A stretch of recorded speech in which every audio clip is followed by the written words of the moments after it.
एक गांव में पप्पू नाम का आदमी रहता था।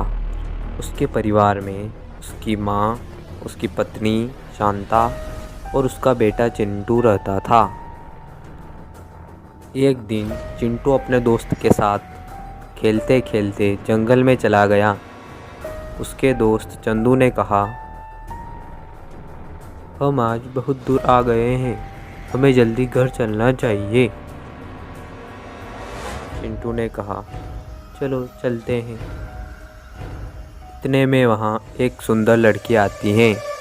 चिंटू उसे देखकर बोलता है, वो देख चंदू, क्या लड़की है, बिल्कुल परी जैसी। इतना कहते ही वह लड़की चिंटू के पास आई और बोली, मैंने तुम्हें यहाँ पहले कभी नहीं देखा है। चिंटू बोला, वो हम पहली बार यहाँ आए हैं। तो लड़की बोली, तो हम आज से दोस्त हुए। चिंटू कुछ देर सोचने के बाद, हाँ ठीक है।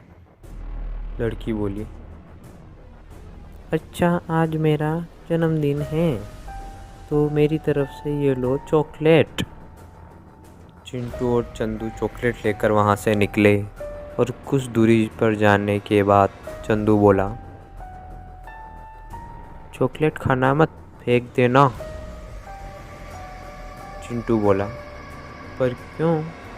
चंदू ने कहा, हम उस लड़की को जानते भी नहीं तो हमें ये चॉकलेट नहीं खानी चाहिए।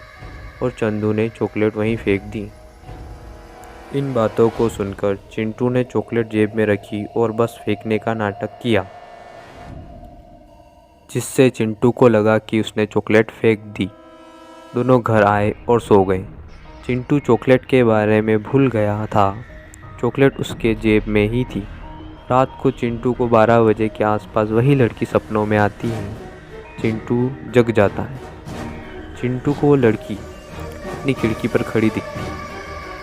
वह चिंटू को बुला रही थी तो चिंटू डर जाता है। वह अपनी माँ को उठाता है और बोलता है कि कोई लड़की मुझे बुला रही है। उसकी माँ कहती है, वहाँ कोई नहीं है, सो जा, तूने कोई सपना देखा होगा। यह कहकर चिंटू को सुला देती हैं और कुछ देर बाद चिंटू हवा में उड़ता हुआ दिखाई देता है। यह देखकर उसकी माँ डर जाती है और अगले दिन वह चंदू के पास जाकर पूछती है कि तुम कल कहाँ गए थे? तो चंदू सब बताता है। उसकी माँ समझ जाती है और उसकी माँ चिंटू से पूछती है, वो चॉकलेट तूने खाई है? चिंटू बोलता है, नहीं, पर चॉकलेट मेरे पास ही है।